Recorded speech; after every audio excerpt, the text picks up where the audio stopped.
El tema de las monedas, para que vean ustedes cómo el proceso del comercio internacional se ha querido homogeneizar.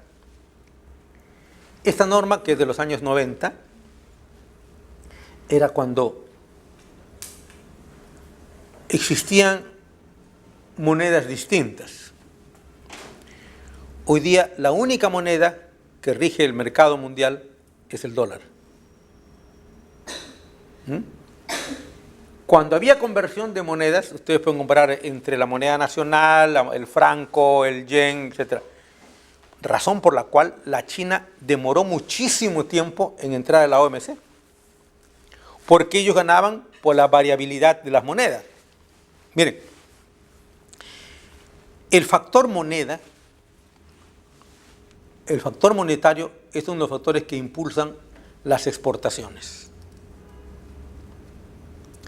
Y de hecho, todos los países con líderes en las exportaciones como Brasil, Argentina, Costa Rica, Chile, son países que han vivido facilitando las exportaciones a través de las devaluaciones monetarias.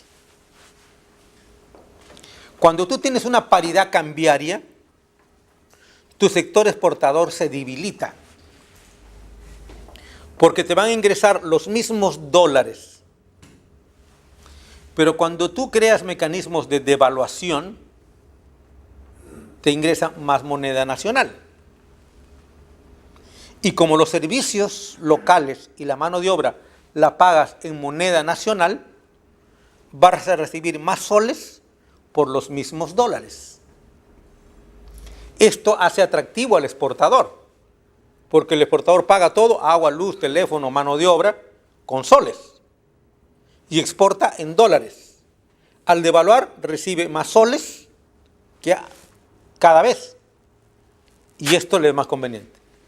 Así hacía el Brasil, México, de tanto rato devaluaban sus monedas. Y entonces, este artículo fue hecho para esa situación. Hoy día es menos aplicable porque hay una paridad cambiaria. En Argentina, casi dólar o peso el equivalente. En el Ecuador, que es lo que no ha permitido que el Ecuador desarrolle, porque el dólar está ecualizado a nivel del sucre. Y entonces se hace esto que los exportadores reciban los mismos sucres que hace un año, no se devalúan.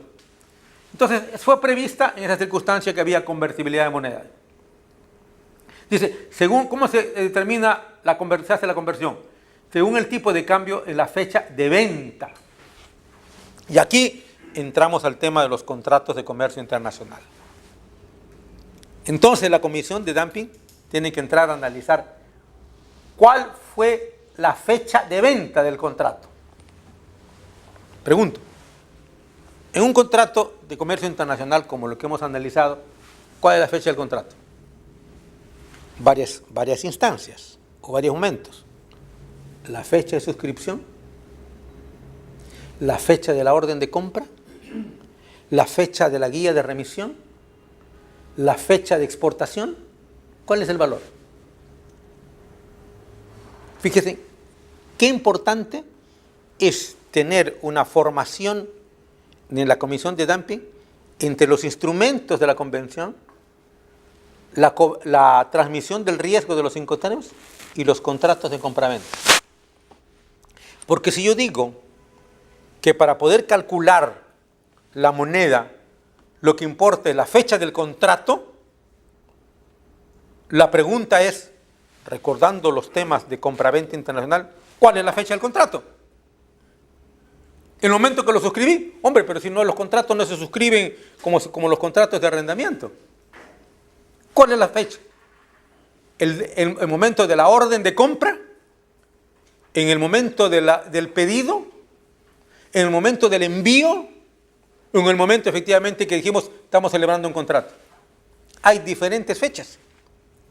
Porque como hemos explicado, en una compraventa internacional se formaliza. ¿En qué momento se formaliza la compraventa? Con un WhatsApp. Te compro 10,000 camisas de color blanco. Miren ustedes. llega al destinatario, dice, vendo a $10 cada camisa. ¿Ahí se formalizó? ¿O es en el momento del envío? ¿O cuando el comprador envió el dinero? ¿Cuándo? Y entonces dice, la conversión monetaria se efectúa según el tipo de cambio de la fecha de venta. Lo que ocurra primero. Si se hizo un contrato, la fecha del contrato. 2. En el pedido, señor, envíame 1000 camisas a $10 cada uno. Dice, en esa fecha se hace la conversión de la moneda. O al final de la factura. Así como en las facturas, dice, la retención del impuesto del IGB se hará lo que ocurre primero. O a la emisión de la factura o al pago. Entonces, la determinación cuál es la moneda y cuál es la tasa de cambio, esta será 4 posibilidades. A la fecha del contrato, si hay como demostrarlo, con la orden de compra o pedido, con la confirmación o a la fecha de la factura. ¿Ustedes qué opinan? Si no hubiera fecha de contrato, no hubiera fecha de factura, no hubiera fecha de orden de pedido ni de confirmación, ¿cuál sería la fecha?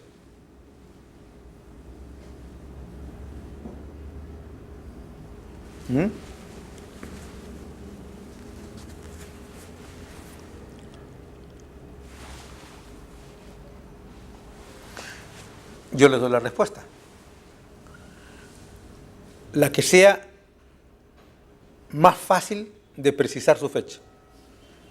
Un WhatsApp, facilísimo, ¿no es verdad? El WhatsApp te dice, hoy, 3:45. En cambio, en un contrato, tú no sabes en qué momento hemos firmado el documento.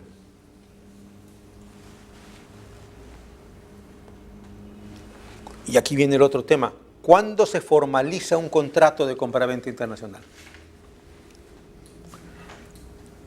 Cuando hago la oferta, te vendo 10.000 camisas. ¿Cuándo se formaliza el contrato?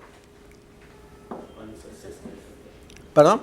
Cuando se acepta la oferta. Exacto, ¿cierto? Entonces, no solamente se requiere la oferta, sino la aceptación. Y esta aceptación tiene que reunir ¿qué condiciones?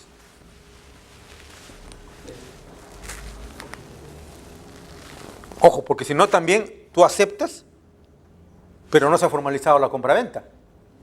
La aceptación tiene que ser sin condiciones o con condiciones que no alteren los aspectos esenciales de la compraventa. ¿Y cuáles son esos aspectos esenciales? ¿Cuáles son los aspectos esenciales de la compraventa? 3. Primero, la mercadería. O correcto, muy bien, el precio. ¿Y qué más? Cantidad. Entonces, vuelvo a repetir. Yo hago la oferta. Te ofrezco 1000 unidades de camisas. ¿Se ha formalizado la compraventa? No, correcto. Yo recibo la oferta y digo, la acepto con una condición. Quiero que esas camisas vengan en bolsas de plástico color celeste. ¿Se formalizó la compraventa?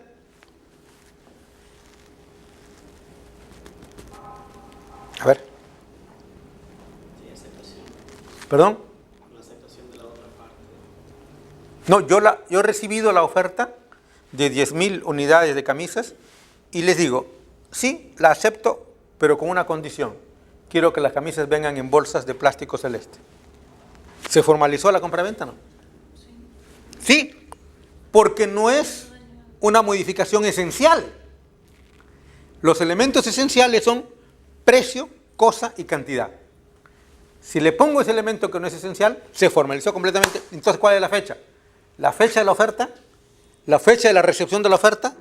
¿O la fecha de aceptación con condiciones? La de la aceptación con condiciones. Esa sería la fecha del contrato. Y en consecuencia, para efectos monetarios, yo no tengo en cuenta la fecha de la oferta, ni la fecha de la recepción, sino la fecha de la aceptación sin condiciones. O perdón, con condiciones en este caso, ¿no? Que no son esenciales. ¿Ok? Bien, todo esto es únicamente para determinar que hay dumping. Mejor dicho, para determinar que hay un golpe. Pero lo que tiene que hacer la comisión es determinar el margen de dumping. ¿Eh? Todo lo que hemos conversado es solamente para comprobar que hay dumping. Pero la comprobación del dumping no obliga a iniciar una investigación. Solamente hay obligación de iniciar una investigación. ¿Cuándo? Cuando hay margen del dumping. Así es que puede hacer usted la investigación y comprueban si efectivamente hay dumping, pero no hay un margen del dumping. ¿Cuánto es el margen? A ver. 2,5, ¿cierto? Recuerden, de acuerdo a las normas de las normas ISO, la numeración ya no es 2.5, sino 2,5. La coma es para separar los decimales de los enteros. Bien, y entonces, ¿cómo determino el margen? La existencia del margen, que es la segunda etapa. Primero, comprobar si hay dumping. O sea, primero comprobar si te golpearon. 2, si ese golpe te ha hecho tambalear o no. Ese es el margen de dumping. ¿Cómo se determina el margen de dumping? Sobre la base de una comparabilidad de precios entre un promedio ponderado del valor normal y el valor de exportación. O mediante una comparación entre el valor normal y el valor de exportación. Transacción por transacción.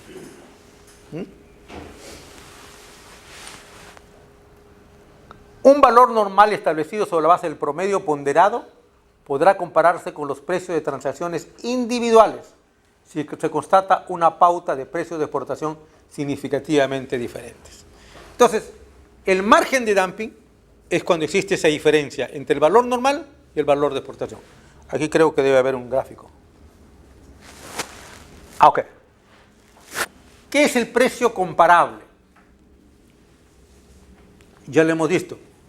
¿Qué pasa si yo no puedo comparar como está acá? Aquí, 10 más 8. ¿Qué hago? Tercer país. Tercer país. En caso que los productos no se importen directamente del país de origen, sino desde un tercer país, el precio a que se vendan al país de destino se comparará con el precio comparable en el país de exportación. Comparable entonces en el país de exportación, que es B. No es A. A es el país de origen y B el país de exportación. Esto hace a veces dificultoso la lectura, porque si ustedes ven exactamente cuál es el país que exporta, A o B, A. Sin embargo, en el convenio dice es B. Léanlo bien y van a ver que es B.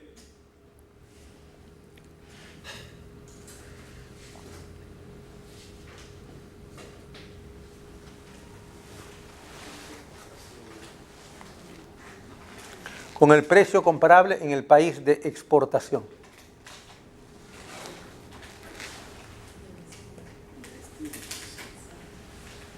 Allí debería leerse entre paréntesis, perdón, sí. Quería decir algo. No te frustres, ¿eh? Las personas que no dicen lo que piensan, se frustran. Bien, dice, sin embargo, podrá hacerse la comparación con el precio del país de origen, que es el país exportador. El país de origen y el país de exportador. Cuando los productos transiten simplemente por el país de exportación, que es el país importador, o cuando esos productos no se fabriquen o no existe un precio comparable en el país de exportación, que es el país de destino. ¿Bien? Imagínense pues si ustedes se ponen a leer este inciso 2,5.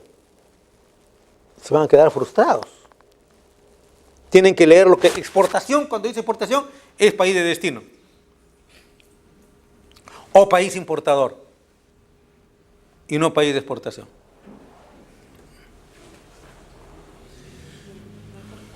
¿Eh? Aquí está. ¿Les gustó? País de origen. Este es el país de origen. ¿Ya? Para que lo vean en gráfico. País exportador del tercer país. Fíjense cómo es. Aquí es donde uno se confundir. País de origen es el país que exporta, ¿no es cierto?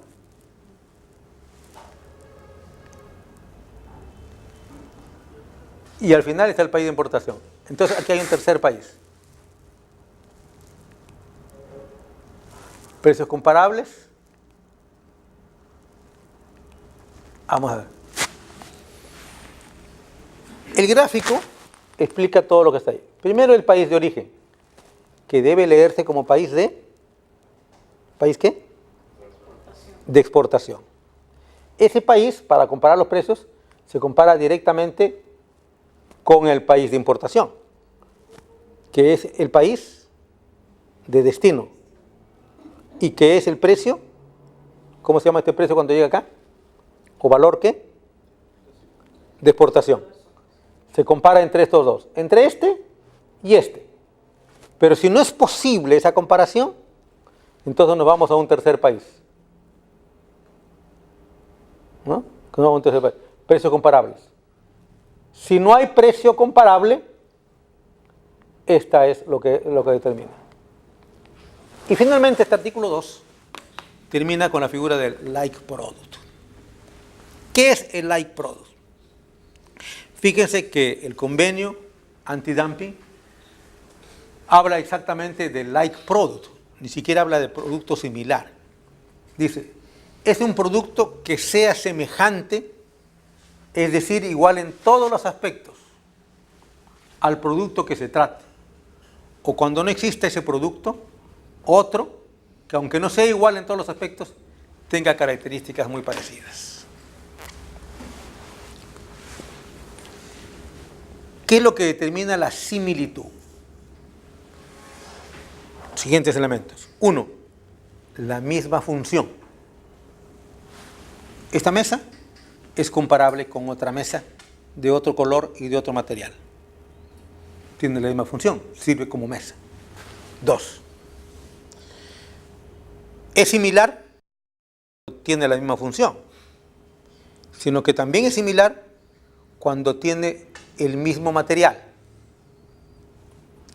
3. Cuando además de tener la misma función y el mismo material, ha sido producido o fabricado de la misma manera. Y finalmente, aun cuando haya sido fabricado de la misma manera, los componentes hoy día, por factores ecológicos, no sean contaminantes. Bien.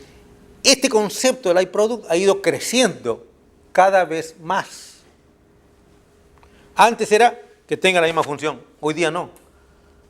Son distintos si este fue fabricado pues, en una industria que contaminaba y el otro fue fabricado en una industria que no contamina. Ya, ahí ya no son like products. O sea, el factor ecológico ha entrado hoy día a tallar para determinar si esto fue en una industria contaminante, o sea, de una tecnología obsoleta, y el otro no. Entonces ya no son símiles. Bien. Entonces todo el artículo 2 habla sobre lo que es el dumping, cuál es el valor normal, cuál es el valor de exportación, cuál es el margen de dumping y qué cosa es el like product. El siguiente aspecto, el siguiente rubro es